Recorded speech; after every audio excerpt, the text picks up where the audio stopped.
দুঃখ লাগে, কষ্ট হয়। কত কষ্ট করেছে আমার ভাইয়েরা। মা হারিয়েছি জেলে থেকে, চোখের পানিতে বুক ভিজিয়ে দিয়েছি।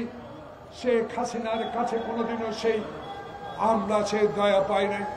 আমার বন্ধু ইলিয়াস আলী জগৎ তার ছোট্ট বাচ্চা নিয়ে গণভবনে যায়, তখন ছোট্ট বাচ্চা চিৎকার দিয়ে হাসিনাকে বলেছে, মা আমার বাবাকে একটু ফিরিয়ে দাও। সেজন্য শেখ হাসিনার মন গলে নাই। প্রিয় বন্ধুগণ, মির্জা আব্বাসকে যখন, মির্জা ফখরুল ইসলাম আলমগীর, আমির রিজভীকে যখন, আমানুল্লাহ আমানকে যখন এই মেহেদিরা অফিসে ভেঙে গ্রেপ্তার করে নিয়ে যায়, তখন আমার ছেলেরা, আমার মেয়েরা, সকল নেতৃবৃন্দের পরিবার যখন শেখ হাসিনার কাছে বিনয়ের সহিত আবেদন করেছিল, প্রিয় প্রধানমন্ত্রী আপনি দেশ পরিচালনা করছেন অবৈধভাবে, আজকে অবৈধভাবে বিএনপি অফিস ভাঙচুর করে যেই নেতৃবৃন্দকে গ্রেপ্তার করে নিয়ে যাচ্ছেন তারা অসুস্থ, কেউ কিডনি আক্রান্ত, কেউ হার্টের রোগে আক্রান্ত, কেউ অর্ধবয়সী, কেউ পূর্ণবয়সী, আজকে তাদের মুক্ত দেন। সেদিন মেহেদীকে আইনের আওতা আনার জন্য আবেদন করার পরেও আজকে কেন doctor professor Mohammad Yunus, IGP, commissioner, আইন শৃঙ্খলা বাহিনী, ডিজিডিএফআই, এনএসআই, কেন মেহেদী হারুনরা গ্রেপ্তারের আওতায় আসলো না? এই কথাগুলো মনে করে দেওয়ার জন্য এই পবিত্র মাহে রমজানে আমার প্রিয় সাংবাদিক বন্ধুগণ, দয়া করে আপনাদের কথাগুলো আমার প্রিয় স্বরাষ্ট্র উপদেষ্টা, যার সাথে যুদ্ধে অংশগ্রহণ করেছি, যাকে আমি মনে করি একজন সবচেয়ে প্রিয় অনেস্ট ব্যক্তি, যাকে আমি চিৎকার দিয়ে বলবো জাহাঙ্গীর একজন সৎ ব্যক্তি, কেন এই সততার প্রমাণ দিতে পারছেন না? কারা আপনাকে আটকাচ্ছে? এদেরকে গ্রেপ্তার করার জন্য তাদের নাম আমাদের কাছে প্রকাশ করুন। আমরা আন্দোলনে ভয় পাই না, আমরা আয়নাঘরকে ভয় পাই নাই,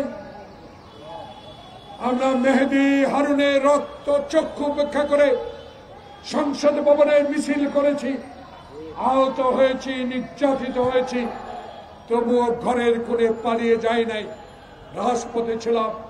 এখনো আপনাকে কথা দিই, উপদেষ্টা মহোদয়, বীর মুক্তিযোদ্ধা মহোদয়, আপনার একজন সহযোদ্ধা হিসাবে আপনার কোনো ভয় নাই।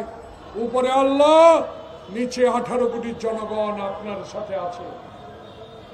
তাই আজকে আমি দাবি জানাবো, এদেরকে যদি গ্রেপ্তারের আওতায় আনতে পারেন, এদের রহস্য যদি উদ্ঘাটন করতে পারেন, এরা কেন মির্জা ফখরুল, আব্বাস, গওহরকে, আমানকে, রিজভীকে গ্রেপ্তার করা হলো, এদেরকে গ্রেপ্তারের আওতায় এনে এদের মুখ থেকে কথাগুলো বাইর করেন।